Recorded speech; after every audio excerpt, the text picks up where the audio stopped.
অপরাধীদের মধ্যে নেই কোনো অনুশোচনা, উল্টো ছুড়ে দিচ্ছে একের পর এক দমভক্তি।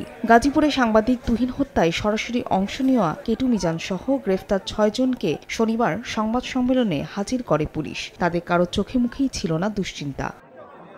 হানি ট্র্যাপ চক্রের সদস্যদের অপকর্মের ভিডিও ধারণ করাই কাল হয়েছিল সাংবাদিক তুহিনের। এ তথ্য জানিয়ে পুলিশ কমিশনার জানান, ৫ আগস্টের পর বন্ধ হয়ে গেছে অসংখ্য গার্মেন্টস। এতে বেকার হয়ে পড়েছে অনেক শ্রমিক। তারাই জড়িয়ে পড়ছে হানি ট্র্যাপ সহ নানা অপকর্মে। যে কোনো জায়গায় আপনি যখন কর্মসংস্থান বন্ধ হয়ে যায় তখন সেখানে ক্রাইম বেড়ে যায়। শুধুমাত্র ভিডিও ক্লিপটি ধারণ করার জন্যই এই ঘটনাটি ঘটেছে। কেটু মিজানের নামে এর আগেও ১৫টি মামলা রয়েছে।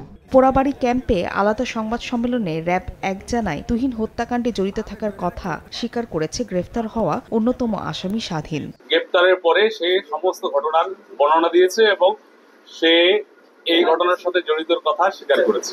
তুহিন হত্যার বিচারের দাবিতে শনিবারও রাজপথে নামেন গণমাধ্যম কর্মীরা। রাজবাড়ী, ফরিদপুর, মাদারীপুর, নরসিংদী ও চাঁদপুর সহ বিভিন্ন জেলায় মানববন্ধন করেন তারা। সাংবাদিক হত্যার পুনরাবৃত্তি ঠেকাতে সরকারকে কার্যকর পদক্ষেপ নেওয়ার আহ্বান জানান বক্তারা। অন্যায়ের প্রতিবাদ করতে গেলে আমাদের সাংবাদিক ভাইয়েরা নির্মমভাবে খুন হচ্ছেন সেই সন্ত্রাসীদের হাতে। এদেশের মানুষ এখনো নিরাপত্তাহীনতায় ভুগছে। এদেশের মানুষ, সাধারণ মানুষ স্বাভাবিকভাবে চলতে পারে না।